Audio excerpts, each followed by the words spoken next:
सोनभद्र टेढ़ी मेढ़ी कठिन मार्ग पर अपना पावन दृष्टि देते हुए पुनीत पुनपुन से मिलने के मार्ग और पलामू के घने जंगलों से गुजरते कररबार सोनभद्र से मिलने जा पहुंची एक पावन और पवित्र अत्यंत ही सुंदर प्रकृति के गोद में बैठी एक छोटा सा गांव के पास मिलने।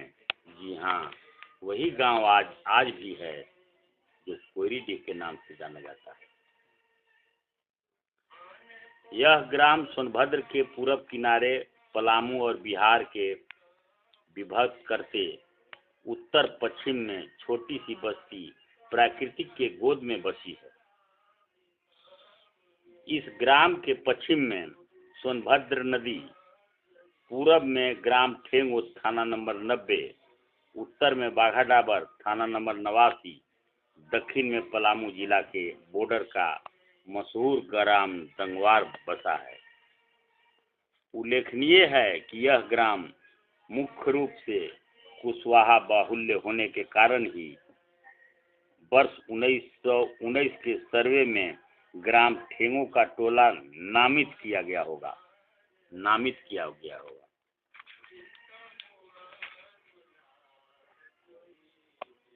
ऐसे इस ग्राम में कुशवाहा, कोयरी के अतिरिक्त मलाह, कांदू, पासवान, तेली, जादव, धोबी, मुसलमान मुख्य रूप से निवास करते हैं।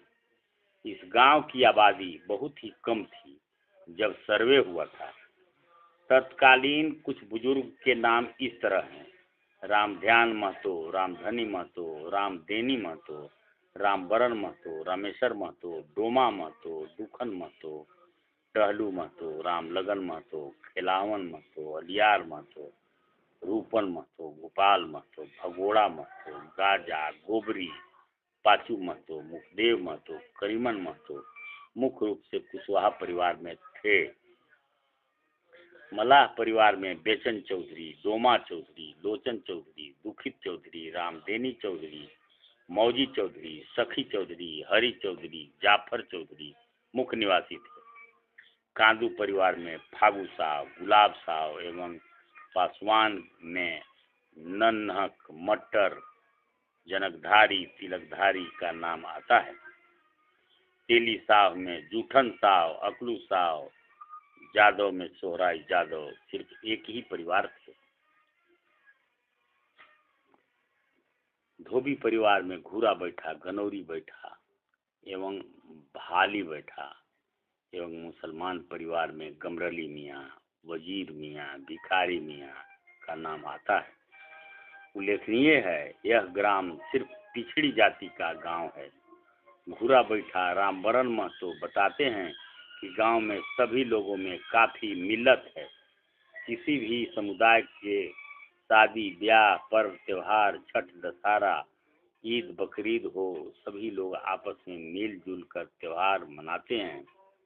अगर जदा कदा किसी व्यक्ति को किसी से किसी बात पर मनमुटाव हो जाता तो तुरंत गांव के मुख्य लोग इकट्ठा होकर पंचायत करके समझौता करके सभी को तकरार नहीं होने देते।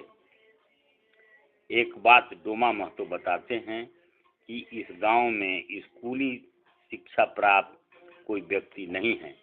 विद्यालय आसपास में नहीं है। विद्यालय जपला, नबीनगर, डेहरी, औरंगाबाद में है, मगर गुरुपिंडा में गुरुजी को रखकर यहाँ के लोग शिक्षा प्राप्त किए हैं, जिसमें रामदेव महतो, घिनहू, अकलू साव, केसर महतो, रघु महतो, रामकिशन चौधरी और लोग कुछ लिखना पढ़ना सीखे हैं। अंग्रेजी की पढ़ाई पढ़ने वाले उस जमाने में कोई नहीं थे। याद रहे यह जमाना अंग्रेजी सल्तनत एवं जमींदारी का था। गांव में उस समय भी रामायण, प्रेम सागर की चर्चा होती थी और उसी समय से एक कीर्तन मंडली प्रचलित थी, जो कि सभी नौजवान एक जगह बैठकर ढोल मजीरा बजाकर कीर्तन, गीत, गौनई, भजन करते थे, जिसमें एकता बरकरार था। उल्लेखनीय है कि रामदेव महतो रामायण के मशहूर जानकार थे। उनका मुकाबला आसपास के गांव में नहीं था। वर्ष 1920 से 30 के दशक तक ग्राम कोयलीडीह से बाहर आने जाने का कोई पक्की साधन नहीं थी। यूं रेलवे लाइन बारून से डाल्टनगंज तक चलती थी, मगर स्टेशन जपला नबीनगर था, जहां जाने के लिए कोई साधन सड़क नहीं था। गांव से सीधे पूरब एक डिस्ट्रिक्ट बोर्ड की सड़क नबीनगर थाना के लिए या बाजार के लिए जाती थी, मगर यह सड़क नहीं, एक पगडंडी थी। गांव के बाजार नबीनगर था। गांव से बाहर डेहरी या डाल्टनगंज जाने के लिए पैदल जपला स्टेशन जाना पड़ता था। इस ट्रेन से बाहर जाया जाता था। सवारी के साधन बैलगाड़ी ही था। कहीं परिवार को लाने ले जाने के लिए बैलगाड़ी से ही होता था। बारात, मेला, देव तीर्थ आदि बैलगाड़ी से ही आते जाते थे। तत्कालीन चिकित्सा की स्थिति बहुत ही खराब थी। लोग बीमार पड़ते थे तो वैद्य जी, जानकी वैद्य, ठेंगुर, ननकू मिश्र, माधव पाठक आदि रसायन, बट्टी, जड़ी बूटी आदि देते थे। उस जमाने में मलेरिया अक्सर होता था। जाड़ा बुखार में चिरैता दिया जाता था। उस समय के सबसे पहला दवा था खाना भोजन बंद करके अगर बीमारी ठीक हुई तो ठीक है, नहीं तो फिर ओझा गुनी पर भरोसा करते थे। अंत में बीमारी जब बढ़ जाती थी तो भूखे या बीमारी से भगवान के प्यारे हो जाते थे। सरकारी अस्पताल तक कोई लोग पहुंचते थे।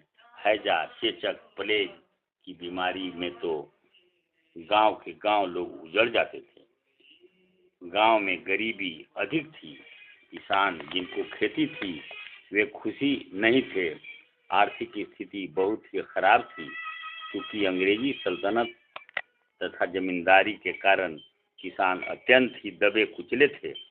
किसान के पास अच्छा खेत था, उसमें अंग्रेजों के में अफीम, नील की खेती कराई जाती थी, जिसे गले का अभाव होता था। श्री रामबरन महतो बताते हैं कि उन लोग अपने खेत में अपने से अगर बैगन, मिर्चाई या अन्य खेती, आलू, गेहूं करते थे तो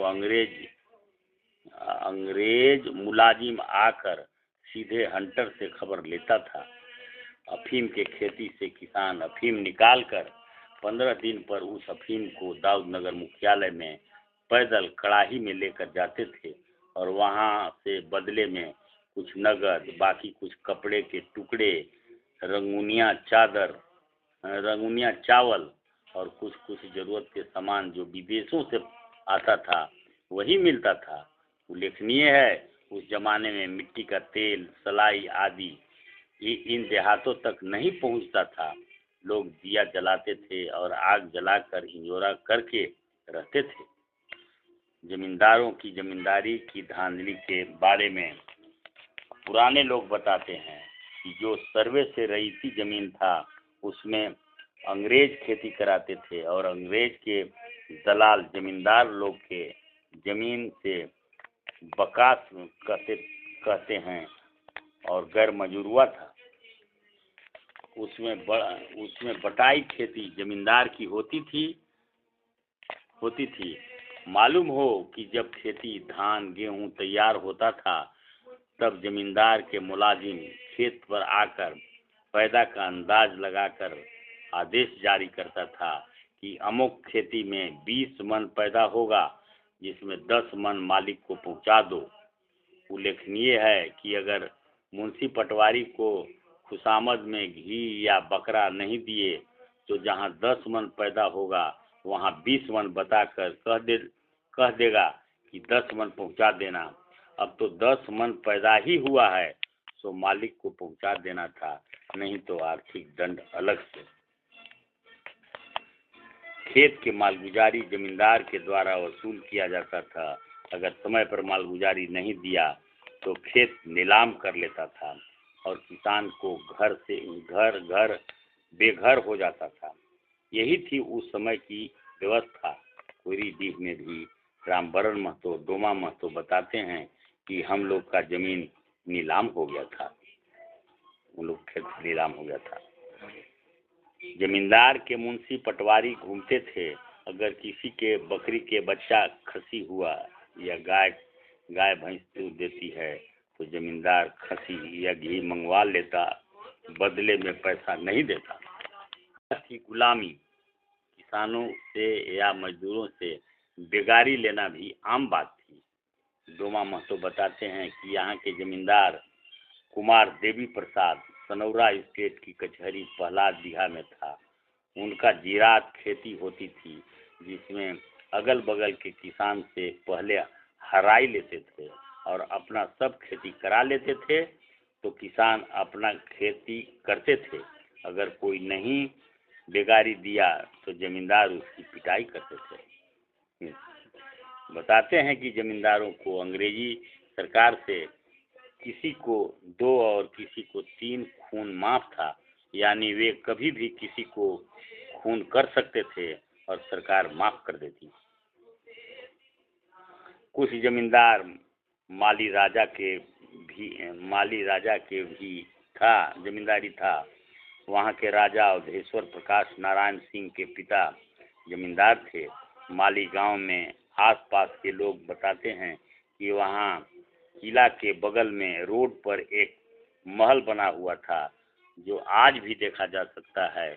उसे जमींदार डोला लेने की रीति रस्म था, यानी शादी के बाद उस रास्ते से डोली पार करने के समय डोली वहां रोक ली जाती थी और कुछ देर बाद गंतव्य को जाती थी। इसका विरोध हुआ। अंग्रेज और जमींदार के जमाने में कोई नहीं कर सकता था, न कोई कोर्ट कचहरी में केस मुकदमा था। कोर्ट कचहरी वही अंग्रेज थे जो कह दिए कानून है और वही फैसला है। लोग बताते हैं कि देहातों में सभी जगह यही बात थी। लोग गरीबी के मार झेलते थे। चिट्ठी न कोई संदेश, जाने वो कौन सा देश, जहाँ तुम चले गए, जहाँ तुम चले गए। इस दिल पे लगा के ठेस, जाने वो कौन सा देश, जहाँ तुम। हर चीज पे अश्कों से लिखा है तुम्हारा नाम, ये रास्ते घर गलियां तुम्हें कर ना सके सलाम।